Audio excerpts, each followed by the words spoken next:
Part 1. First Contact. Captain Ilara Vance stood on the bridge of the exploration vessel Magellan, eyes fixed on the enigmatic alien probe displayed on the viewscreen. At the edge of the solar system, far beyond the orbit of Pluto, the probe hung motionless against the star-speckled backdrop of space. "What do you make of it, Zari?" Vance asked, glancing at her science officer. Zari Malik, a brilliant astrophysicist, studied the readings intently. "It's like nothing we've ever seen, Captain. The technology is incredibly advanced, centuries beyond our own, and the material composition is exotic. Elements not found naturally anywhere in our solar system." Vance nodded thoughtfully. The Magellan had been dispatched to investigate anomalous energy signatures detected by long-range sensors. This probe, undoubtedly the source, raised more questions than it answered. "It's clearly not of human origin," Vance mused. "Which means we're not alone," Zuri finished, a mix of wonder and trepidation in her voice. The bridge crew exchanged glances, the weight of the discovery sinking in. Humanity had long suspected the existence of extraterrestrial life, but never had proof. Until now. Vance straightened, a look of determination on her face. This is a historic moment. The day humanity makes first contact with an alien civilization. She turned to her communications officer. "Aiden, open a channel. All frequencies, all languages. Let's introduce ourselves to our cosmic neighbors." Aiden Novak, the ship's linguist and communications expert, hesitated. "But Captain, we don't know anything about them. Their intentions, their culture. Is making contact wise?" "Fortune favors the bold," Vance replied with a small smile. "We can't hide in the shadows forever. If we want to take our place among the stars, we have to be willing to reach out." She nodded at Aiden, who began composing a message. Greetings in hundreds of languages, accompanied by mathematical equations and scientific constants, streamed towards the probe. A universal hello. For several long minutes, the bridge was silent, waiting. Then, "Captain, we're receiving a response," Aiden exclaimed, eyes wide. On the view screen, an alien figure flickered to life, willowy and ethereal, with translucent skin and shimmering eyes. It spoke in a melodic language, incomprehensible yet captivating. Vance felt a thrill rush through her. "That's our cue," she said softly. "Prepare a shuttle. Looks like the Magellan is about to live up to its namesake." As the crew hurried to action, abuzz with nervous energy, Vance allowed herself a moment of quiet reflection. An alien civilization, advanced beyond their wildest dreams. She could only imagine what wonders and challenges awaited them. But one thing was certain: humanity would face this brave new frontier as they always had, with courage, curiosity, and an unshakable determination to explore the unknown. The stars were calling, and at long last, humanity was ready to answer. The Galactic Summit. The Magellan glided through the inky void, flanked by a pair of sleek alien vessels. Captain Vance sat ramrod straight in her chair, anticipation thrumming through her veins. They were being escorted to the heart of the Galactic Conclave, a council of advanced civilizations that held sway over the Milky Way. "I feel like Dorothy," Vance murmured to Zari, who stood beside her, "about to step into a strange new world, full of wonders and dangers." Zari chuckled softly. "Let's hope the wizard is friendly." As they approached the massive space station, a marvel of alien engineering, Vance couldn't help but feel a sense of awe. The structure dwarfed anything humanity had ever built, a gleaming testament to the heights a species could reach. The Magellan docked, and Vance, along with her senior officers, disembarked. They were greeted by a delegation of aliens, each more bizarre and beautiful than the last. Towering crystalline beings, shimmering energy creatures, and lithe, graceful humanoids with skin in every hue of the rainbow. Captain Ilara Vance of Earth, a melodic voice intoned, "Welcome to the Galactic Conclave. Please, follow us." They were led through winding corridors and soaring atriums, passing beings from countless worlds. Vance couldn't help but feel a sense of insignificance, a mere mote in the vast tapestry of the universe. Finally, they arrived at a grand chamber, a vast amphitheater filled with scores of alien delegates. At the center, on a raised dais, sat a being of pure light, radiant and unfathomable. The conclave recognizes the representative of Earth, the being announced, its voice resonating through the chamber. Vance stepped forward, heart pounding. She had practiced her speech 1,000 times, but now, faced with the weight of a galaxy, the words felt small and inadequate. Esteemed members of the conclave, she began, projecting a confidence she didn't quite feel. I come before you as an emissary of humanity, a young species eager to take its first steps onto the galactic stage. We seek friendship, knowledge, and peaceful cooperation with all those who share the stars. A murmur rippled through the assembly. Then, a tall, slender being with quicksilver skin rose to speak. Earth's progress has been remarkable, it said, a note of condescension in its voice. In a mere few centuries, you have advanced from primitive combustion engines to rudimentary fusion power, but you are still children, stumbling in the dark. You have much to learn before you can stand as equals among us. Vance bristled at the dismissive tone, but kept her composure. We may be young, but we are eager to learn. Surely there is a place for us here, a chance to grow and contribute. Another delegate, a hulking creature with a carapace of living metal, spoke up. And what of your warlike nature? Your history is drenched in blood, conflict after conflict.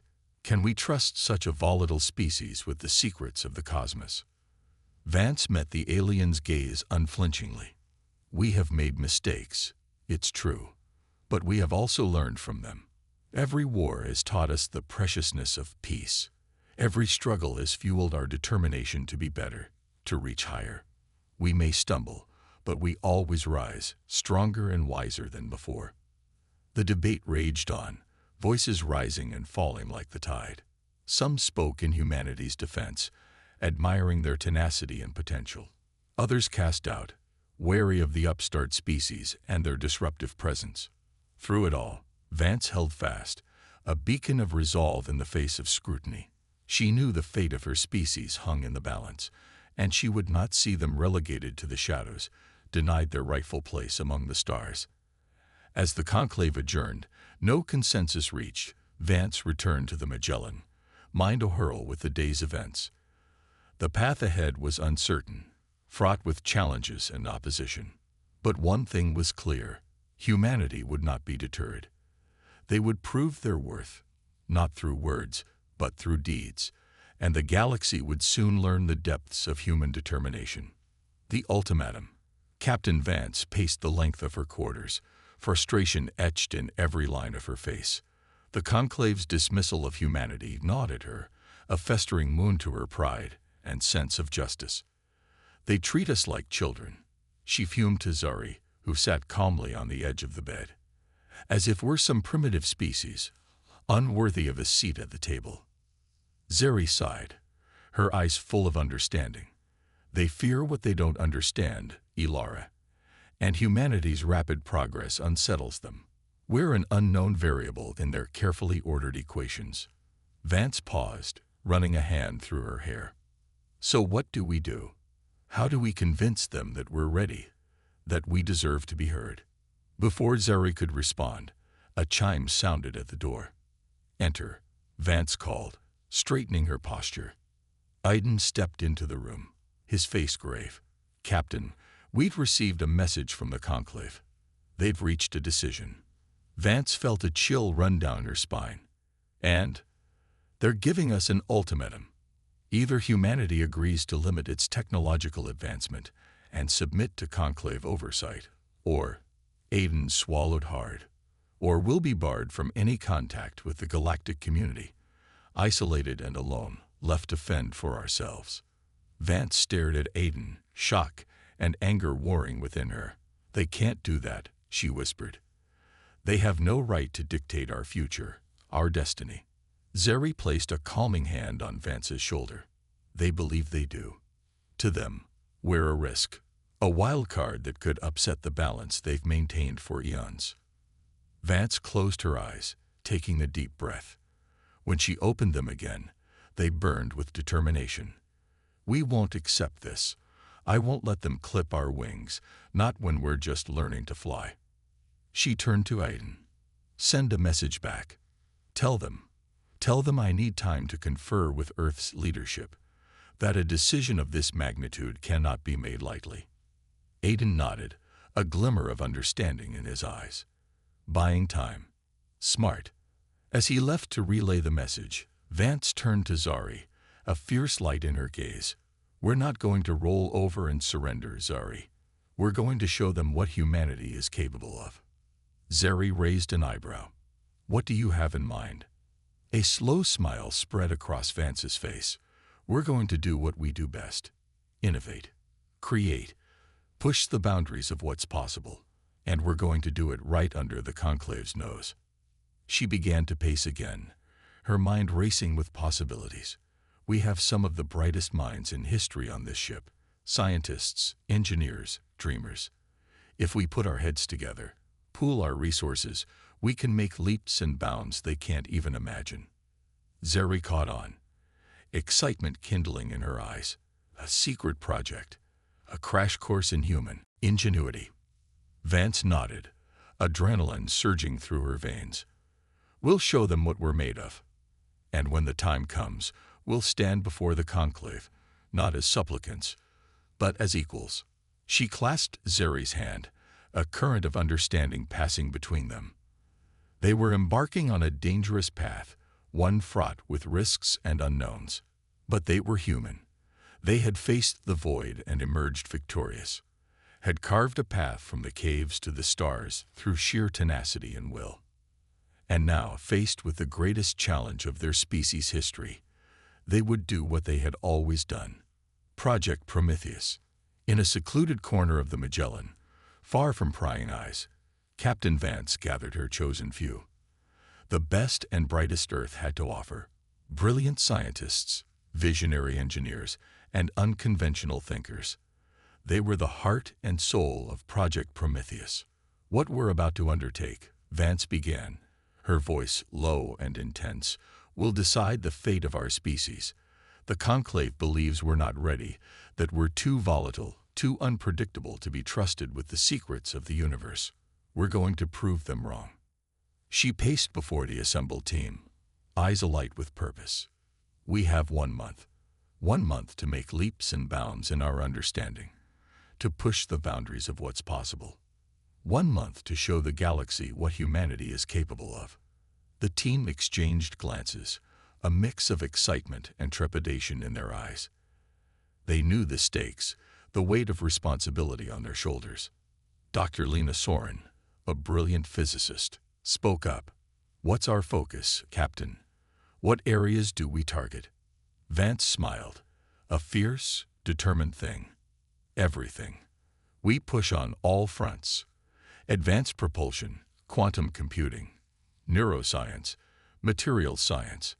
We leave no stone unturned. She turned to Dr. Kai Nakamura, a prodigy in the field of artificial intelligence. Kai, I want you to focus on AI. Create something that will make the Conclave's systems look like abacuses. Kai nodded, his mind already racing with possibilities. Neural networks, machine learning, quantum cognition. I have some ideas that could change the game. Next, Vance addressed Dr. Asha Patel, a renowned expert in nanotechnology. Asha, your task is materials. Give us something stronger, lighter, more adaptable than anything they've ever seen. Asha grinned, a glint of excitement in her eye. I've been working on a programmable matter concept. With the right tweaks, it could revolutionize construction, manufacturing, even medicine. And so it went, Vance assigning each member of the team a critical area of focus. They would work in secret, hidden from the Conclave's watchful gaze, pushing themselves to the limits of their abilities. As the meeting adjourned and the scientists dispersed to their labs, Vance felt a hand on her shoulder. It was Zeri, her eyes soft with concern. "Are you sure about this, Ilara?" she asked quietly. "If the Conclave finds out." Vance met her gaze, unflinching. "They won't, and if they do, we'll be ready. This is our chance, Zori. Our chance to show them what we're made of, to earn our place among the stars." Zeri nodded, her worry giving way to determination. "Then let's get to work. We have a galaxy to impress." The days turned into weeks, and the weeks into a month. The Magellan hummed with a quiet intensity, the scientists working around the clock, fueled by a sense of purpose and urgency. There were breakthroughs and setbacks, moments of triumph and frustration. But through it all, the team pushed on, driven by a shared vision of a future where humanity stood tall among the stars. And as the deadline loomed, as the Conclave's patience wore thin, Project Prometheus bore fruit. Marvels of science and engineering, born of human ingenuity and determination. A quantum computer that could outperform any in the known galaxy. An eye with the creativity and intuition of a human mind. Materials that could adapt and evolve, responding to their environment like living things. Vance stood before her team, pride and awe warring in her heart. They had done it. Against all odds, they had created wonders that would shake the foundations of the Galactic Order. Now, all that remained was to present their achievements to the Conclave, to stand before the assembled delegates and show them the true power and potential of the human spirit. The die was cast. The game was afoot, and humanity was ready to play. A species on trial. The great hall of the Conclave was silent, a palpable tension hanging in the air. Representatives from 1,000 worlds sat in judgment, their eyes fixed on the small group of humans standing before them. At the center of the group stood Captain Ilara Vance, her head held high, her gaze unwavering. Behind her, the scientists of Project Prometheus stood in solidarity, the fruits of their labors ready to be unveiled. "Captain Vance," the conclave speaker intoned, its voice resonating through the chamber. "You stand accused of defying the will of this august body, of pursuing forbidden knowledge and threatening the stability of the Galactic Order. How do you plead?" Vance stepped forward, her voice clear and strong. "Not guilty, Speaker. We have done nothing wrong. We have merely followed the path of discovery, as is our right and our nature." A murmur rippled through the assembled delegates. The speaker's eyes narrowed. "You were given an ultimatum, Captain. A chance to join the galactic community on our terms, and yet you chose defiance, chose to upset the balance that has maintained peace for eons."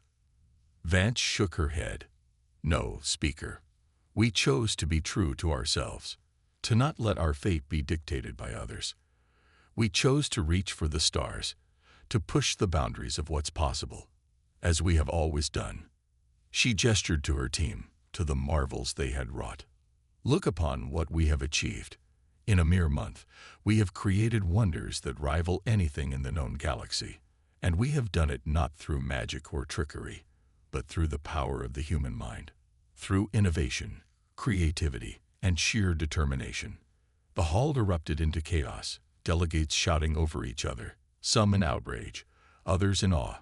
The speaker called for order, its voice booming over the din. "Enough.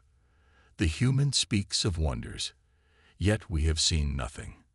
Captain Vance, you will present your creations for the conclave's judgment, and we shall see if they are as miraculous as you claim."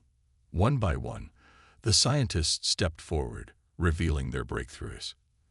Dr. Kai Nakamura unveiled his quantum eye, a marvel of adaptive learning and intuitive reasoning. Dr. Asha Patel demonstrated her programmable matter, morphing and adapting before their eyes. And on it went, each revelation more astonishing than the last.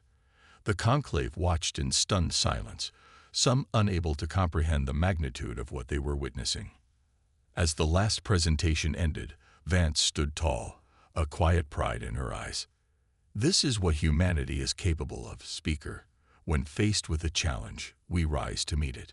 When told something is impossible, we find a way to make it reality." She spread her hands, encompassing her team, the conclave, the galaxy itself. We do not seek to threaten or destabilize. We seek only to explore, to learn, to grow, to reach our fullest potential, and in doing so, enrich the tapestry of the universe. A long, heavy silence fell. Then, slowly, a delegate rose to its feet. Then another, and another. The human speaks truth, a crystalline being intoned. For too long, we have stagnated, content in our superiority. The arrival of this young species has shown us the folly of our ways. A murmur of agreement spread through the hall. More delegates rose, voicing their support. The speaker looked on, its expression unreadable. The conclave has heard the testimony of Captain Vance and her team, and we have seen the evidence of humanity's potential. It is clear that we must reevaluate our stance, lest we risk alienating a species that could be our greatest ally. Vance felt a surge of emotion, relief, gratitude, vindication. They had done it. Against all odds, they had proven humanity's worth. But the fight was not over. There were still those who opposed humanity's ascension, who feared the change they represented. The road ahead would be long and fraught with challenges. But for now, in this moment, they had triumphed. And as Vance looked out over the sea of faces, alien and familiar alike, she knew one thing with absolute certainty. Humanity's greatest adventure was just beginning, shattering the status quo. In the wake of the conclave's decision, a new era dawned. Humanity, once the outsider, the upstart, now stood as an equal among the stars. But change, as it always does, brought with it uncertainty and unease. There were those who celebrated humanity's ascension, who saw in them a spark of something long lost to the galaxy, a spirit of exploration, of boundless curiosity and indomitable will. They welcomed the humans as brothers and sisters, eager to learn and share in the wonders of the universe. But there were others who feared what this new paradigm would bring. The old guard, those who had grown complacent in their power, their superiority. They saw humanity as a threat, a wild card that could upset the delicate balance they had maintained for so long. Amidst this tumult, Captain Ilara Vance found herself at the center of a maelstrom. She was the face of humanity, the symbol of their triumph and their potential. And she bore the weight of that responsibility with grace and determination. In meeting after meeting, she sat across from alien dignitaries, forging alliances, bridging gaps. She spoke of cooperation and mutual benefit, of the boundless possibilities that awaited them all. And slowly, steadily, she began to sway even the most stubborn of minds. But it was not only the great and powerful that Vance sought to win over. She spoke to the people, the everyday citizens of 1,000 worlds. She listened to their hopes and dreams, their fears and concerns, and she showed them that humanity was not so different, that they too yearned for a better tomorrow. As the weeks turned to months, a new order began to take shape. The conclave, once a bastion of the status quo, began to change. New voices emerged, those who had long been silenced or ignored. Species that had been relegated to the fringes, deemed too primitive or volatile, now found themselves with a seat at the table. And at the heart of it all was a simple, powerful idea, that every species, no matter how young or old, had the right to chart its own course, to reach for the stars, to explore and discover and grow, to make its own mistakes and learn from them. It was a philosophy that humanity had long embraced, even if they had not always lived up to it. And now, with the eyes of the galaxy upon them, they had the chance to lead by example, to show that diversity was not a weakness, but a strength, that in the tapestry of the universe, every thread had value. There were still challenges, of course, still those who resisted change, who clung to the old ways, but with every passing day, their numbers dwindled. For the tide had turned, and there was no going back. And so, as the Magellan prepared to embark on a new mission, a new frontier, Captain Vance stood on the bridge, gazing out at the stars. Behind her, a crew of humans and aliens alike, united in purpose and passion. They were explorers, all of them, seekers of knowledge, of understanding, and together they would chart a new course, forge a new path, for the galaxy and for all the wonders that awaited them. As the ship pulled away from the station, Vance felt a hand on her shoulder. It was Zeri, her constant companion, her rock through the trials and triumphs of the past year. "We did it, Ilara," she said softly, a smile on her face. "We changed the galaxy." Vance returned the smile, a fire in her eyes. "No, Zeri, we gave the galaxy the chance to change itself. And that is the greatest gift of all." The stars stretched out before them, infinite and full of promise, and the Magellan, with its crew of dreamers and trailblazers, raced to meet them. For the adventure, the real adventure, was just beginning. And humanity was ready.